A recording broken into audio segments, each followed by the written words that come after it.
Bienvenidos al ático de NAN, como siempre desde la terraza Cibeles, y hoy para hablar de los aeropuertos tras el COVID-19. Nadie mejor que nuestro invitado de hoy, el arquitecto Carlos Lamela, para abordar este tema de la movilidad del mañana. El estudio que preside ha llevado a cabo el diseño de aeropuertos por todo el planeta, desde Tijuana, Ámsterdam, Varsovia. Y, por supuesto, dentro de nuestras fronteras tenemos ejemplos como la ampliación del aeropuerto de Gran Canaria o la emblemática Terminal T4 de Madrid con su característica cromática y su diseño.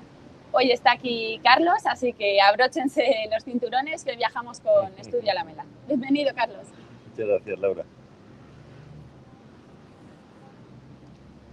Muy bien, bueno, pues nada, Laura, y muchísimas gracias a todos nuestros amigos de NAN. Y bueno, para mí es un placer volver a hacer algunas reflexiones, ¿no? sobre el tema de las terminales, porque aunque Laura ha hablado de aeropuertos, que es algo muy común utilizar la palabra aeropuertos cuando realmente no quiero enfadar a mis colegas los ingenieros aeronáuticos, pero un aeropuerto obviamente es algo muy amplio, ¿no? Realmente los arquitectos nos dedicamos únicamente al diseño de las terminales, es decir, que incluso a veces de forma parcial, porque las terminales aeroportuarias, que es una parte pequeña de un aeropuerto, porque un aeropuerto lo más importante es el campo de vuelos y todo lo que conlleva toda la operación del campo de vuelos, las pistas y demás.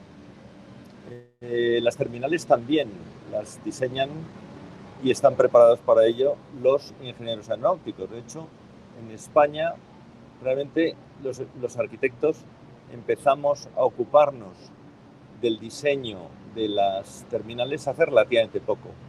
De hecho, las terminales aéreas que nacen en los años 20, los años 30, hasta los años 50 y 60, fueron unos edificios muy pequeños que prácticamente tenían muy poca representatividad dentro de lo que era el mundo de los aeropuertos, ¿no? Y en España se encargaron inicialmente los ingenieros de armamento y construcción. Después de la guerra, anteriormente a la guerra, había habido algunos grandes arquitectos, como Gutiérrez Soto, que hizo alguna incursión importante, hizo la antigua terminal, la primera terminal importante del aeropuerto de Madrid-Barajas, que fue proyectada en los años 30. Y ya después de la guerra civil, fueron los ingenieros de armamento y construcción y algunos, con la ayuda de algunos ingenieros aeronáuticos, los que desarrollaron los primeros proyectos, ¿no? Y así se hicieron todos los aeropuertos importantes, salvo el de Madrid, que curiosamente, después de la terminal de Gutiérrez Soto, en los años 50, se le encargó el proyecto a Manuel Cabañes, que hizo lo que fue la terminal intercontinental de Barajas, que fue un proyecto muy, muy largo. Se empezó en los años 50 y se inauguró pues, en los años 63-64, que es el embrión de lo que hoy es el gran complejo del aeropuerto de Barajas. Exactamente sería la T2, ¿no? Luego, cuando nos aproximábamos a la Expo del 92 y a los Juegos Olímpicos, pues el gobierno, que ya había definido los aeropuertos como parte del Ministerio de Transportes, pues decidió que aquellos 4 importantes aeropuertos que se tenían que hacer para el año 92 fuesen hechos por arquitectos relevantes españoles y sobre todo aquellos que tenían una proyección internacional. Por eso se le encargó directamente el proyecto de Bilbao a Santiago Calatrava. A Bofil se le encargaron los aeropuertos de Barcelona y de Málaga. Se le encargó el proyecto de Sevilla a Rafael Moneo. Y quedaba Madrid como gran aeropuerto importante. Y Madrid, hubo un momento, ya ha pasado el año 92, que se decidió que lo podía hacer también un importante arquitecto internacional. Al final no hubo un acuerdo y se decidió sacar el tema a concurso. Y yo creo que es la primera gran terminal, la terminal T4 del aeropuerto de Madrid-Barajas, que sale a concurso.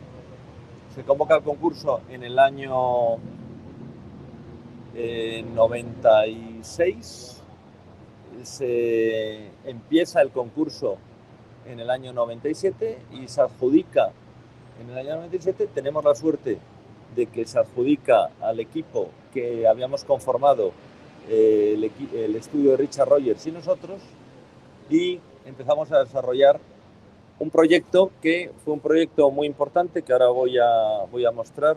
Tengo que entrar aquí, perdón, aquí, perfecto.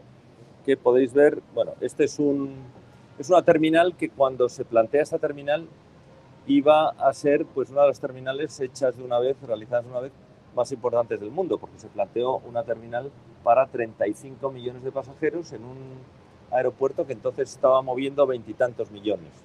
Nunca se había hecho una terminal tan grande, ¿no?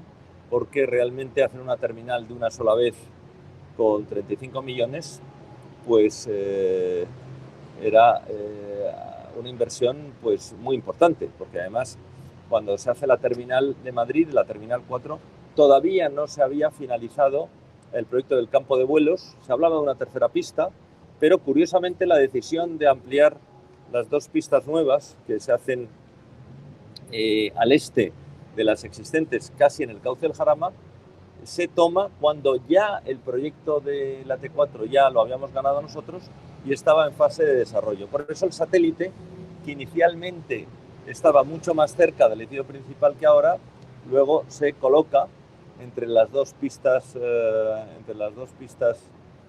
al norte, y pues hubo unos meses de incertidumbre y de parón, porque también en aquel momento se estaba planteando también la posibilidad de construir un nuevo gran aeropuerto de Madrid en Campo Real. La verdad es que se construyó en un tiempo récord, porque se empezó en el año 2000, en verano del 2000, y se acabó antes del verano del 2006, es decir, estamos hablando de una terminal de más de 1 millón de metros cuadrados que se construyó en apenas 6 años. Yo creo que en ese momento fue todo un récord enorme. Supuso que Madrid ya podría alcanzar cifras cercanas a los 70-80 millones de pasajeros.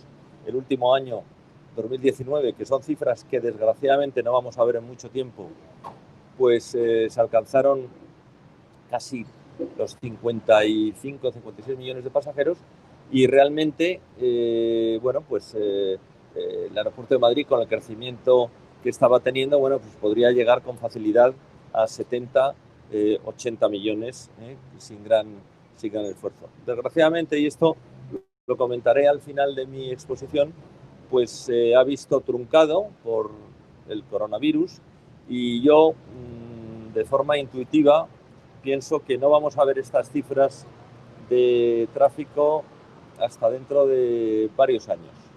Yo creo que los escenarios más optimistas son 3, 4, 5 años, y a lo mejor los más pesimistas nos llevan a 10. Bueno, podemos ver las imágenes. Antes comentaba Laura el tema del color. Curiosamente es una de las circunstancias que a la gente le parece más sorprendente, y he de decir que fue una idea muy personal de Richard Rogers en persona, que cuando empezamos a hablar bueno, ya que había que tomar las decisiones de las últimas pinturas, colores de las pinturas, pues nuestros socios ingleses, posiblemente porque ellos están muy acostumbrados a los vestidos y los sombreros de su reina, dijeron que querían unos colores más alegres, ¿no? Y luego por eso al final acabamos haciendo este arco iris, que incluso luego tomó la propia ENA para la identificación de las diferentes puertas con elementos cromáticos, ¿no? Y bueno, pues es una de las características, así como esta cubierta en forma de casi de alfombra voladora, ¿no? Con estas connotaciones literarias que tiene con el mundo de la aviación, y también con la madera de bambú, que todo el mundo le parece muy agradable, porque da una sensación de calidez y de confortabilidad que hay que reconocer que en un aeropuerto se agradece. La Terminal 4 fue un proyecto del que estamos muy orgullosos, supuso también un antes y un después en nuestra vida profesional, porque eso nos permitió el acceder a otro tipo de proyectos que nunca habíamos realmente investigado, como es el tema de la aviación. Yo además personalmente soy un gran aficionado a la aviación, a la aviación histórica. Es un tema que desde pequeño me ha gustado, me han encantado siempre los aviones y para mí de forma personal pues fue una gran ilusión poder colaborar. En esta imagen podemos ver, para mí es una de las imágenes que más me gusta, porque es una imagen en la que puede verse todo el trasiego que ocurre en el aeropuerto y cómo esta terminal de alguna forma muestra ese gran espectáculo de la gente moviéndose por el interior del edificio, tomando sus ascensores, sus escaleras, facturando, haciendo los controles de seguridad, llegando, saliendo. Es muy interesante. Luego aquí, bueno, comentar un poco el tema del color, que puede verse un poco la graduación hacia el final, aunque en el elemento central decidiésemos en su momento en mantener el color central, que era el amarillo, porque nos parecía que jugaba muy bien con el tono de la madera, ¿no? De la madera de bambú, que tan buen resultado está dando y que además que se acopla muy bien a esta forma tan sinuosa de la cubierta, porque además al tener una cubierta con curvaturas en dos dimensiones, pues hace que, claro, que necesitemos una madera pues muy flexible, que sea una madera que se curve con facilidad y que pueda amoldarse también a los cambios de temperatura que suele haber en las terminales. Cuando finalizamos el proyecto de Madrid a finales de los 90, estaba produciendo en Europa, como todos sabéis, desde hacía unos años, la liberalización de los países del llamado entonces telón de acero. Y en Varsovia se convocó un concurso importante para la ampliación de la terminal existente, que era una terminal que se había construido inicialmente en los años 60, que fue ampliada en los 90, pero claro, ya Varsovia tenía un tráfico importante. Se convocó un concurso de proyecto y obra, llave en mano. Tuvimos la suerte que nos llamó Ferrovial, nos presentamos con ellos al concurso con una opción muy atrevida porque cambiábamos de alguna forma las bases del concurso en el sentido que nos íbamos a plantear la terminal en un sentido opuesto de la que venían en las bases, pero la lógica que nosotros habíamos manifestado en nuestra propuesta pues fue muy bien captada por el cliente y nos encargó a raíz del concurso a Ferrovial, a Budimex, que era la empresa polaca socia de Ferrovial y entonces era propiedad de Ferrovial, y a nosotros el proyecto. Hicimos un proyecto que, combinando la Terminal 1 más la Terminal 2, se ha prolongado por 15 años, porque empezamos el concurso incluso el año 99, no habíamos cambiado todavía de década, y se inauguró para el Campeonato del Mundo de Polonia y Bielorrusia en el año 2015, con lo que fueron 15 años de trabajos prácticamente ininterrumpidos y también muy, muy fructíferos, porque además esto nos permitió abrir oficina en Polonia, en Varsovia, donde aún la mantenemos y donde llevamos trabajando prácticamente pues 20 años, ¿no? Que es un país también muy interesante, con sus altas, lógicamente, situaciones altas y bajas, pero también es un país de gran interés y muy parecido en muchas circunstancias al nuestro. Es una terminal que ahora procesa 14 millones de pasajeros. De hecho, se está planteando la posibilidad de hacer un aeropuerto nuevo al margen del aeropuerto de Okęcie, que existe a 20 o 30 kilómetros de la capital, previendo que Varsovia pueda ser una ciudad que se esté convirtiendo en un hub de cara a futuro para la conexión con los países del este. Podemos ver estas imágenes, que también es un edificio muy, muy sencillo, muy neutro. Aquí se trabajaron con presupuestos muy ajustados. Es una terminal en total que tiene casi los 200.000 metros cuadrados. No llega a ese millón de la T4, pero bueno, es un aeropuerto pues muy cómodo, está muy próximo a la ciudad. Hemos hecho una arquitectura también muy luminosa. Varsovia es una ciudad que, como todos sabemos, tiene un clima invernal que es fuerte, con lo cual pues el hecho de disponer de fachadas muy encristaladas y muy transparentes pues es muy bueno, porque los pasajeros lo valoran mucho. Esto es una imagen de la Terminal 1, que es la segunda que hicimos tras ganar la 2. Se demolió la terminal preexistente y hicimos un diseño también de gran interés. Tiene un vestíbulo muy constreñido, porque ocupaba un lugar pequeño, y había que darle también una mayor altura y una mayor ligereza, como podemos ver aquí con estas piezas estructurales diseñadas por nosotros y por nuestros socios calculistas polacos. La tercera terminal que quiero mostrar es una terminal muy interesante y de la cual estamos muy satisfechos. Es un concurso que ganamos con Ingeniería GOC para ampliar la terminal que ya existía en Gran Canaria, que había sido realizada por uno de los ingenieros aeronáuticos más conocidos de la época, que era Vicente Cudós. El tráfico en Gran Canaria ya era un tráfico importante, pasaba de los 10 millones, se necesitaba ampliar la terminal de forma rápida y además con un coste bastante reducido, porque esta terminal se hizo el proyecto justo antes de la crisis del año 2008, y cuando se comenzaron las obras pues vino el gran batacazo económico mundial, y hubo que reducir de forma importantísima el presupuesto para poder acometer nuestro proyecto. Quizá lo más interesante de este proyecto, aparte de la complejidad de la conexión de una terminal nueva con la antigua, son estas dársenas de llegada con la estructura de madera, que parece una biblioteca gigante. Yo creo que el resultado de la arquitectura que obtuvimos pues fue muy correcto. De hecho, ha sido un edificio que ha sido siempre muy valorado y muy bien recibido por los pasajeros. Es una fachada interior muy transparente, muy diáfana, que alberga un espacio interesante, pero a su vez que creemos que es austero. Y esta dársena exterior para la llegada de coches, además, nos permite que, lógicamente, el clima canario es un clima muy benigno, donde todas estas actividades al aire libre se pueden desarrollar con gran facilidad, ¿no?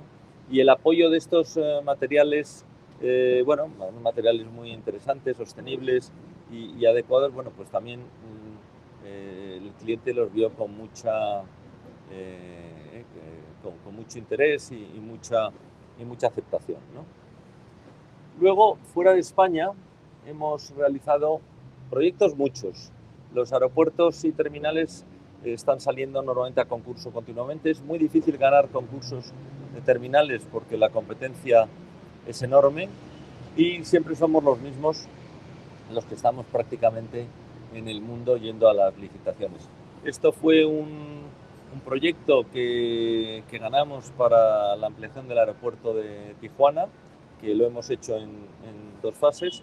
Luego ha habido una nueva licitación del mismo cliente para el aeropuerto de Guadalajara, Grupos de Aeropuertos del Pacífico, que hemos tenido la suerte de concursar, pero la desgracia de no ganar. Y este aeropuerto de Tijuana, que es una obra muy compleja, porque es un aeropuerto, curiosamente es uno de los pocos aeropuertos del mundo, no sé si habrá algún caso más, en Gibraltar, por ejemplo, esto ocurre, que tiene una terminal que sirve a 2 países. Tiene un dique internacional que para en México, hay otro dique que cruza la frontera, que además es un dique que hizo el arquitecto Legorreta, y desembarca en Estados Unidos, porque Tijuana es una ciudad fronteriza y es un caso muy especial, una ciudad que tiene una serie de vínculos con Estados Unidos enorme. Aquí pudimos hacer un tipo de arquitectura dentro de las limitaciones económicas que había, porque eran muy estrictas. Pues pudimos hacer una arquitectura de interiores, como estáis viendo, muy interesante, y con las dificultades de ampliar un aeropuerto que está en fase de funcionamiento, que es algo pues muy complejo, porque hay que estar cerrando y abriendo cantidad de espacios a la vez y bueno, todas las incidencias que os podéis imaginar que incluso tienen para los viajeros, ¿no? Y luego, antes de pasar a la última obra, que voy a poner muy rápidamente una pequeña estación de transporte, voy a hablar de este gran proyecto que tenemos ahora entre manos, que es la nueva terminal del aeropuerto de Schiphol. El aeropuerto de Schiphol, como probablemente todos sabéis, es uno de los más importantes del mundo. En estos momentos es era antes del COVID, el aeropuerto de la Europa continental con más pasajeros. Estaba ya en 65 millones de pasajeros y se había quedado pequeño.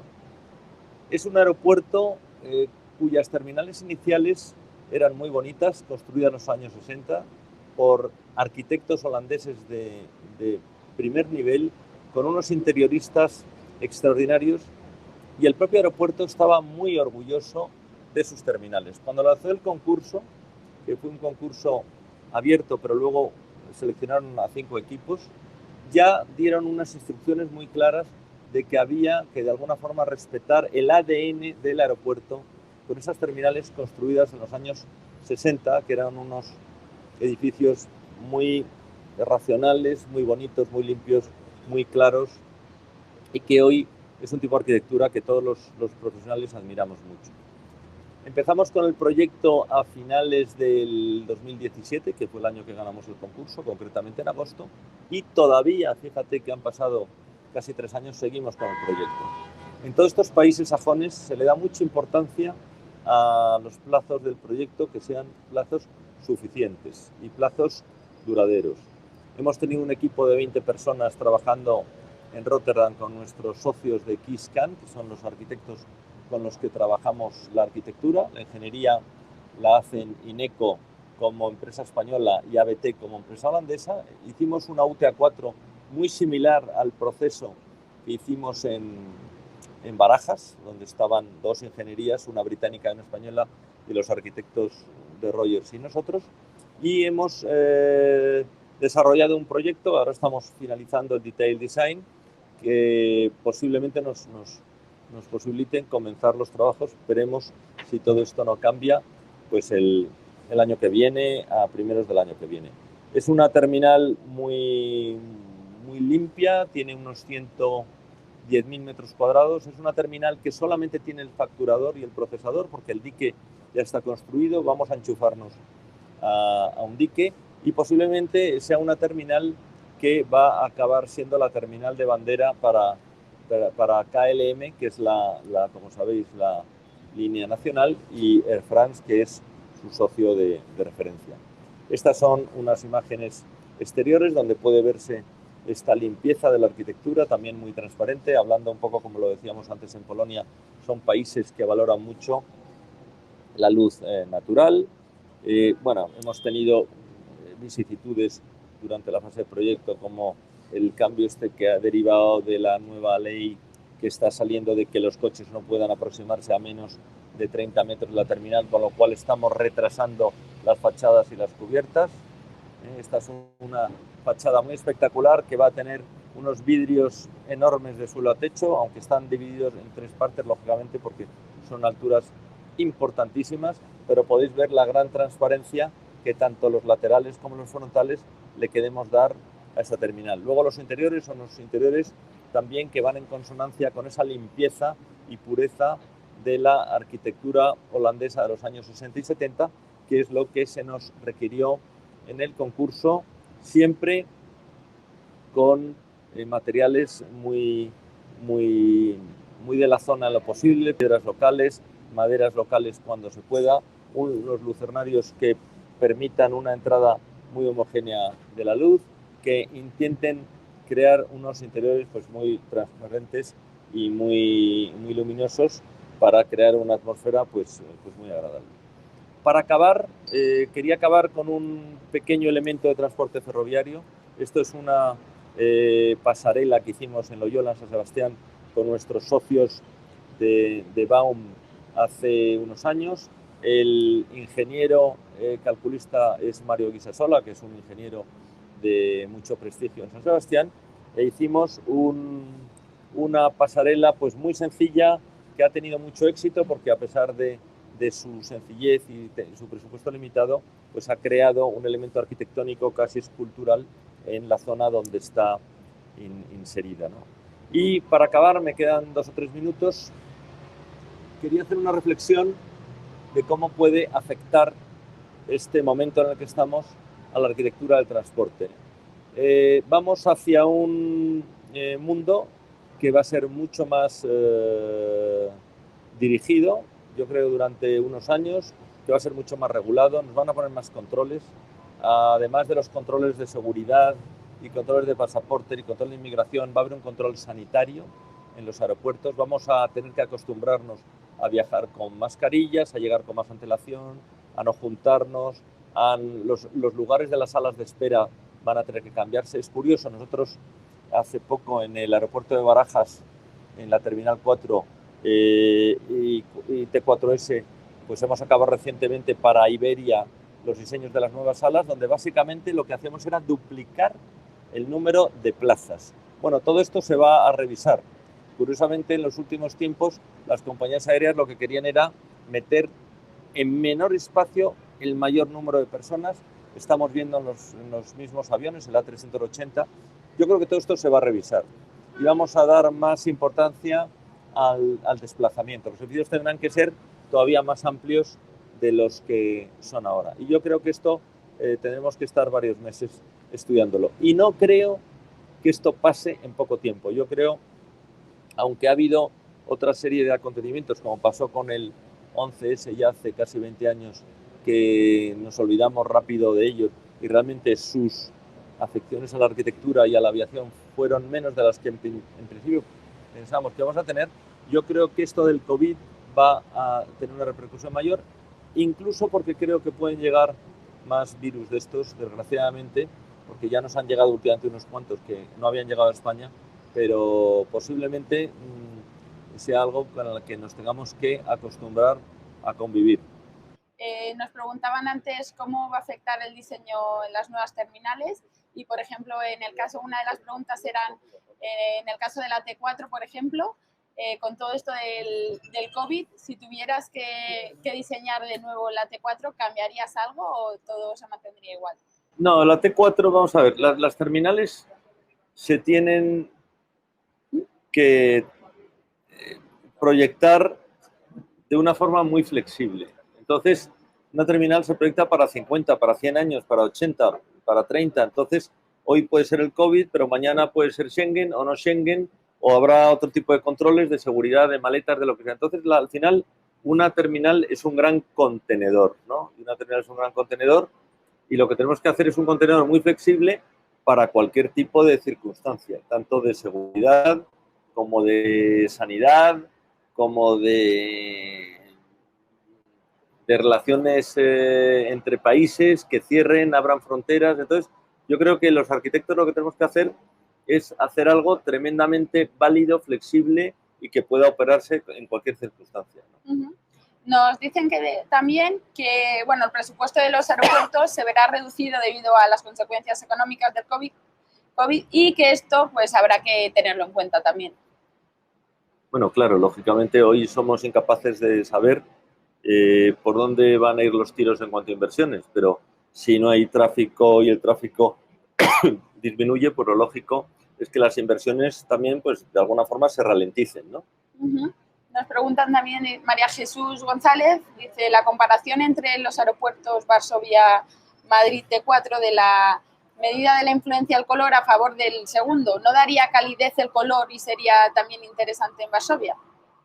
Sí, nos lo planteamos en su momento.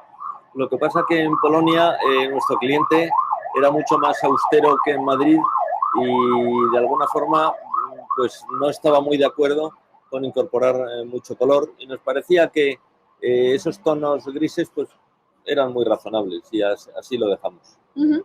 ¿Cómo sería el aeropuerto perfecto si ahora con todo este tema de COVID tuvieses que hacer uno de cero?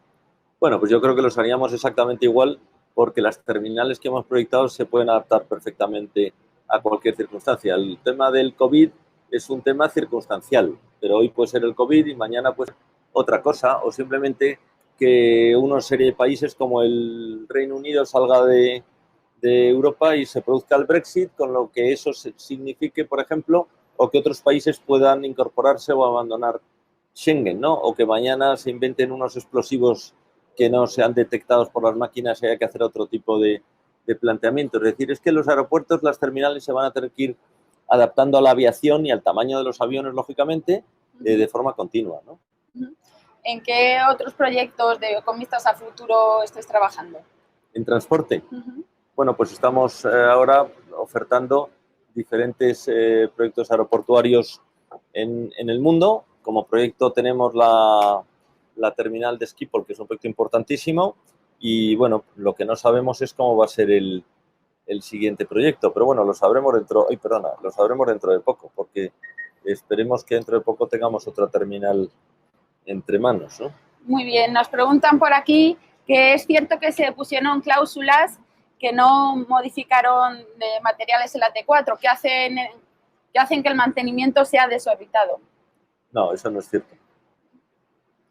Tenemos otra por aquí, José Enríquez nos dice: buenos días, desde las instituciones, el Ministerio de Transportes o la UE, la Unión Europea, ¿se está trabajando en alguna normativa específica o instrucciones para el diseño arquitectónico en nuevos aeropuertos o los existentes? Bueno, posiblemente sí, como en otros sectores. Yo creo que las autoridades y la administración pues tendrá que establecer una serie de marcos normativos en función de las situaciones que van viniendo y, claro, los técnicos de los diferentes ministerios de la diferente administración pues estarán trabajando, lógicamente, en estas circunstancias. Voy a hablar un poco de la pregunta anterior. Hay una cosa que es curiosa. Cada vez que viene en la prensa los costes de la Terminal 4, no sé por qué, aparecen 6.000 millones de euros. La gente, y además, como ya ha aparecido una vez, ya aparece siempre. Entonces, yo siempre digo, la Terminal 4, a nivel de arquitectura y las instalaciones tradicionales, costó 1.200 millones, no 6.000, 1.200 millones, que es una cifra ridícula comparado con lo que están costando otras terminales en todo el mundo. Lo que pasa es que la gente piensa que los 6.000 millones la terminal, los 6.000 millones es todo el plan Barajas. Y el costo por metro cuadrado realmente pues fue mínimo, ¿no? Y el coste de mantenimiento no me consta que no es nada elevado, ¿no? Nos preguntan, ¿cómo sería tu aeropuerto perfecto? Bueno, mi aeropuerto perfecto sería pequeñito y embarcando al avión a pie.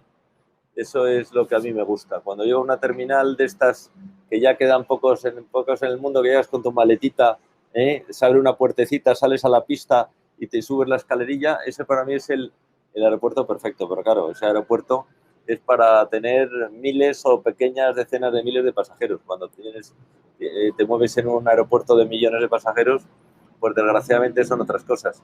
Y ya tienes que embarcar en pasarela, el día que te ponen el autobús ya te quejas, tal. Bueno, sí, pero nos hemos pasado toda la vida embarcando en autobús y no pasaba nada, ¿no? Nos hemos convertido en personas muy cómodas, ¿no? El aeropuerto perfecto tiene que ser algo muy sencillo de usar y que te provoque el menos estrés posible y que cuando llegues te orientes muy fácil, sepas lo que tienes que hacer y casi sin enterarte estés en el avión, ¿no? Ese es el aeropuerto perfecto. ¿Y ahora qué otros proyectos estás desarrollando que no sea a nivel de transporte? Bueno, estamos con muchos proyectos residenciales, oficinas en España y fuera, pero sobre todo en España tenemos proyectos muy importantes. Estamos a punto de acabar el proyecto Canalejas, que antes hemos estado hablando de él, que va a ser un hotel Four Seasons importante. Estamos haciendo otro Four Seasons en Mallorca, en el Hotel Formentor. Tema hotelero estamos dedicándole mucho esfuerzo. Oficinas, vamos a hacer el complejo de 2 edificios en Méndez Álvaro muy importantes. Uno va a ser el más importante de Madrid en estos momentos, que es para Colonial. Y bueno, estamos muy entretenidos. Tenemos muchas cosas también de arquitectura industrializada, algún proyecto en costa, bueno, yo creo. Y en lo que se refiere a sostenibilidad nos preguntan, bueno, ahora no sale en pantalla, pero nos preguntan que a nivel de los materiales de construcción, por ejemplo, en el caso de aeropuertos, ¿qué materiales serían óptimos? Que ahora con todo este tema de ahorro energético, sostenibilidad, ¿cómo se traduce eso a la hora de diseñar terminales? Bueno, pues se traduce con sentido común y con sensatez. Es decir, los materiales pues tienen que ser unos materiales adecuados, que sean duraderos, fáciles de mantener, que sean, a ser posible, bueno, materiales que se encuentren fácilmente, aunque sean lejanos, como el bambú, que vienen de países lejanos, pues, sin embargo, que sean, en este caso, sostenibles porque son materiales de muy rápido crecimiento, con lo cual no hay que talar árboles de larga vida para que sería una pena. Bueno, yo siempre digo sentido común y sensatez en todo. Ya está. Pues muchas gracias, Carlos. Ha sido un placer tenerte hoy aquí. Y nada, os esperamos el próximo jueves con Teresa Sapé y Francesca Heathcote. Hablaremos sobre la arquitectura de color y de cómo pueden influir los colores en nuestro estado de ánimo. Así que nada, muchas gracias a los asistentes a vosotros. Y a Carlos por su presencia hoy aquí. A vosotros y a todos los que nos están viendo y por su paciencia, ¿no? Por su paciencia en escucharme a mí, a ti no, a mí. Gracias, Laura. Muchas gracias. Hasta luego.